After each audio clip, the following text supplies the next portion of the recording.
সুযোগকে কাজে লাগাও। কি কাজে লাগাও? সুযোগ কি সবসময় আসে? বারবার আসে? এজন্য সুযোগকে কাজে লাগানোর দরকার আছে না নাই? মৃত্যু আসার আগে জীবনকে কাজে লাগাও। বার্ধক্য আসার আগে তোমার যৌবনকে কাজে লাগাও।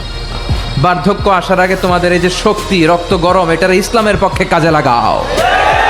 সময়ের আবর্তনে, কালের বিবর্তনে এই কুচকুচে কালো দাড়ি একদিন সাদা হয়ে যাবে, তাই না? এজন্য এই যৌবনটার জন্য আমরা কাজে লাগাই। এখনই আমাদের কাজ করার সময়, এখনই ছোটার সময়, এখনই দৌড়ানোর সময়।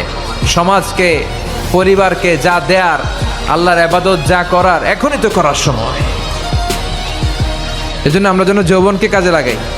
তোমার ব্যস্ততা আসার আগে অবসরকে কাজে লাগাও। তোমার দারিদ্রতা আসার আগে ধনাঢ্যতাকে কাজে লাগাও।